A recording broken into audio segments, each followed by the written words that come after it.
Solusinya adalah pertama tentunya dengan meningkatkan khusyuk dalam salat, dan khusyuk itu inti dari salat.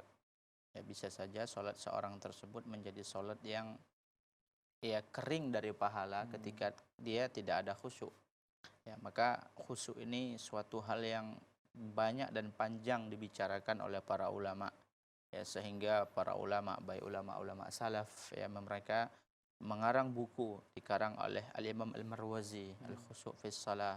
Kemudian begitu juga ulama kontemporer, Syekh Sa'id bin Wahab Al-Qahtani juga mengarang sebuah buku yang tebal sekitar 500 halaman tentang khusyuk dalam salat. Masya Allah. Ya, sangat penting sekali. Jadi ini yang sering menjadi, ya, banyak orang yang salat, ya, makanya dalam hadis disebutkan yang pertama hilang itu adalah khusyuk. Banyak orang yang sholat tapi tidak banyak yang khusyuk. Ya, banyak orang yang melakukan ibadah, baik itu baca Quran dan segala macam zikir, tetapi tidak banyak yang melakukan dengan khusyuk. Dan khusyuk itu banyak sekali, ya, sebab-sebabnya banyak sekali. Ada mungkin sekitar dalam buku yang dikarang oleh Sya'ad bin Wahab Al-Qahtani itu sekitar 60 lebih. Ya, di antaranya yang mudah adalah kita menyempurnakan wudhu, menyempurnakan sholat, kemudian hati kita, ya, kita jaga. Di antaranya yang paling ya membuat kita khusyuk adalah hindari maksiat. Ini dia kuncinya. Ya, jadi khusyuk itu letaknya di hati, dan maksiat itu kalau kita lakukan dia akan, ya, dalam hadis Rasulullah katakan idza adnabal abdu dzanban nakata fi qalbihi naktatun sauda.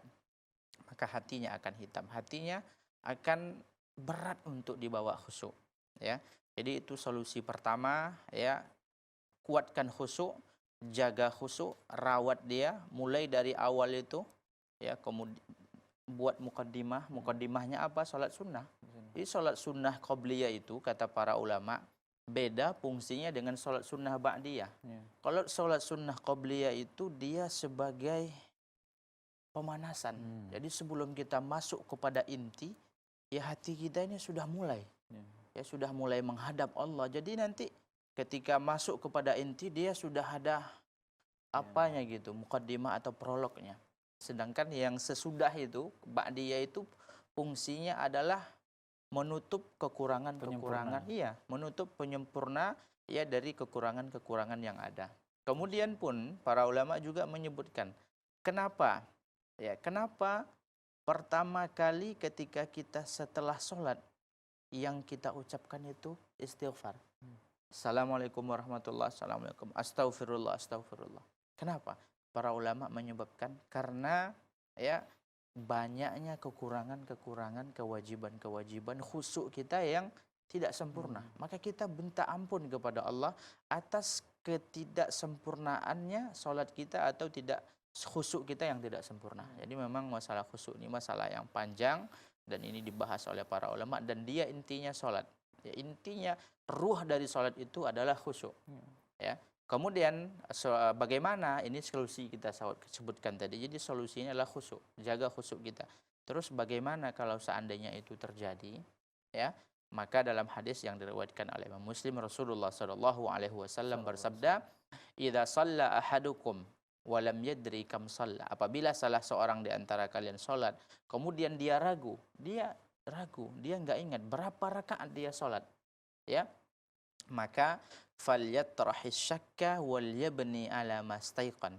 Hendaklah dia menghilangkan ragu-ragu dan dia mengambil apa yang dia condong kepada hal tersebut. Kalau seandainya dia ragu 4 ke atau 3, ya, maka kata para ulama kita ambil yang yakin, yaitu yang yakinnya itu al-aqal, yang lebih sedikit, 3, ya, dan itu kemudian dia tersebut wal yasjud sajadataini qabla an yusallim. Ya, jadi 2 yang dia lakukan, ya, 3. Pertama, dia buang ragu-ragu, falyatrahis syakka, kemudian wal yabni ala mastaiqan, mengambil suatu yang berat menurut hatinya, ya, dia tersebut, kemudian dia mengambil yang jumlahnya sedikit. Karena yang yakin menurut para ulama diterangkan oleh Syekh bin Baz ketika beliau mengomentari hadis ini, ya, ala mastaiqan wa huwal aqal, rakaat yang lebih sedikit. Karena itu yang lebih yakin, ya. Sedangkan tambahannya itu ragu. Nah, kemudian yang keempat, apa yang dia lakukan? Hendaklah dia tersebut melakukan sujud sahwi. Wal yasjud sajadataini qabla an yusallim. Sujud sahwi 2 kali sebelum dia salam. Itulah 4 yang dia lakukan. Mudah-mudahan bermanfaat. Wallahu a'lam.